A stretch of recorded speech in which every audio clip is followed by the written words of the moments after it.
Welcome back to Consumer Labs. Today I'm going to talk about heated clothing. This one here is made by iHood, and I have another one made by Milwaukee, the M12. Think about it. You're cold, you're waiting for that bus, you're waiting for that train, 30 minutes, 20 minutes go by, an hour goes by, and man, you like, where in the boop is that train? Oh, where's that bus? You're cold. Well, get a heated vest. It solves your problems, like seriously. Now, I've been wearing heated clothing for a long time. I mean, for years. I have the Milwaukee M12. That gives you a great idea how long it's been. It's been about 4 years.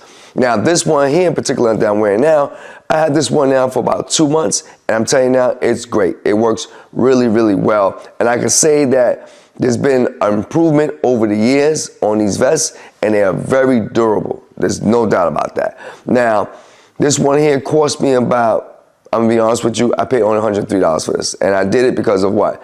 Black Friday. Yeah, it was on sale. So I got one at that point in time. But I'm gonna tell you now, it's worth the money.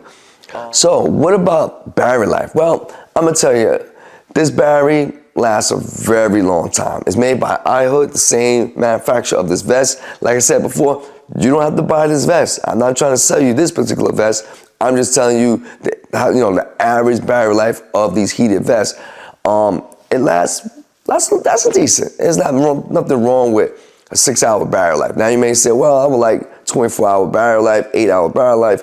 Yes, you can extend the battery life by putting it on low heat, and that'll probably give you 8 hours rather than 6 hours. So you're looking at 8 if the battery is running with the heater on low. You probably get 6 if it's on medium, and you're gonna get definitely 4 hours if you turn it on full blast, which, by the way, this vest heats up to about 150 degrees, which is good. You're gonna say, hold up, that's too hot. It's not too hot. Believe me, it's not too hot. Because what happens is that your body is, I should say your clothing is absorbing some of the heat. It's still cold outside, so you're not like you're gonna burn. Don't worry about it. You're not gonna bust into flames. With that being said, I will say something on a side note, is that if you're in a situation where it's cold all the time, like say like you're waiting at the bus stop or you're waiting for the train, 4 hours is more than enough time before your next bus comes or your next train comes. It's more than enough time, you know what I'm saying?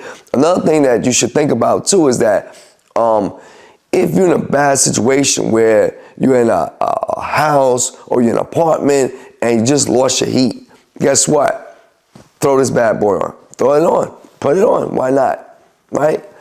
Keep yourself warm. Right? One thing you definitely don't want to do is turn on the stove. Now, this is like a side note, like I said before, is that a lot of people get injured and unfortunately die because of, they leave the heater on, a bad electric heater on, and it busts into flames. You know how it goes. They turn the stove on and they die because of, gases. So, with that being said, this vest is very safe. You don't have to worry about that. It's made of carbon fiber as far as the heating element is concerned. That's the real difference between these different vests, I just want to say, is that it's usually the heat and the locations of the heating material. This one have heating material on the front, the lower abdominal, on the back, on the collar, which is for the neck, and it's also got a hood as well. So they got other ones that have actually a whole jacket, and you actually can heat up the arm as well. It have different zones. Like I said, you have to buy this one. I'm just giving you a general of all of them. They have various zones. In other words, I can heat up just the front, I can heat up the back, the collar. You get the point. They are excellent. I'm telling you, it's excellent clothing to wear. It's like, wow, it really is. So with that being said, let's do some testing on these vests. Let's see exactly how hot they actually get. So let's go. So what I'm showing you right now is the temperature prior to me turning on the heated vest. You can see the maximum temperature is 73.4, the minimum 67.8, and the center temperature is 71.7. What I'm actually showing you using my imaging camera is the temperature between the pads, and also there's some fluctuations there, differences there because of the heat distribution throughout the suit. Now what I'm going to show you next is the actual temperature with the suit turned on.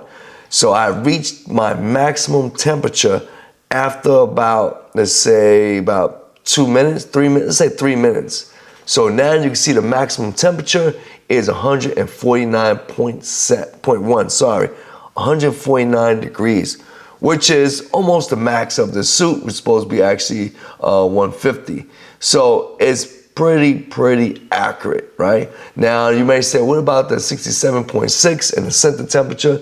Those are other temperatures being taken outside of the heating element.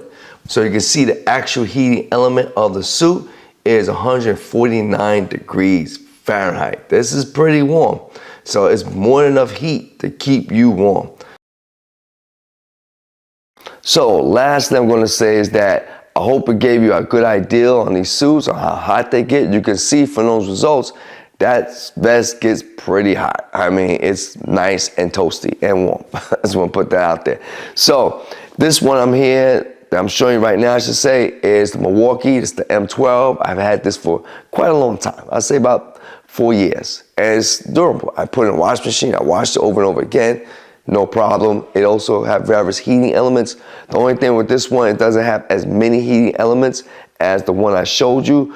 Another thing that you should be aware of is that not this particular heating sweater, but the one that I showed you, and other ones like that, by the way, you have to wash them in actually a special type, not special, so much super special, but nevertheless, you gotta wash in a certain type of bag that the manufacturer gives you, because I'm assuming that's due to the fact that they do not want possible damage to the heating element.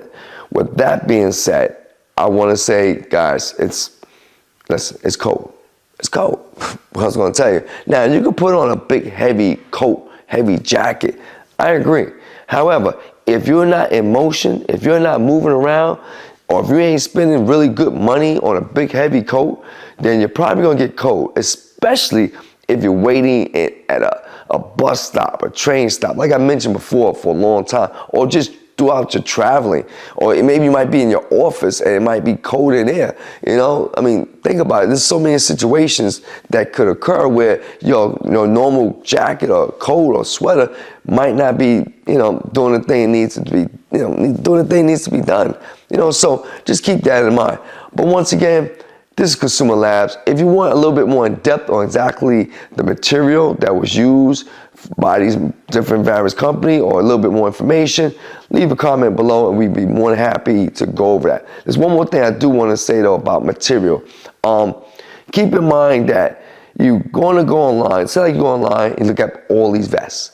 One thing you got to keep in mind is that not all manufacturers produce the product the same. Like I said, the number one thing is obviously going to be the temperature, right? How hot can the vest get? The next thing is going to be where are the heating elements placed throughout the suit. The last thing you got to keep in mind is the quality of the material. And I'm going to tell you the truth, unfortunately, you're not going to be able to discern that until you actually get the product. So that's something to think about. However, if you buy on Amazon, guess what? If it's bad quality, the stitching's coming out, you can always send it back. That's it, send it back. With that being said, this Consumer Labs, we'll be back. We're gonna be talking about something a little bit more I should say, in depth about these various laptops and how hot they can get, especially dealing with the ROG. We're going to talk about that. That's a Zephyrus that's made by ASUS, and some of these other laptops, about the heating dissipation of laptops, and a whole bunch of other stuff, by the way. So with that being said, you know what? We'll talk.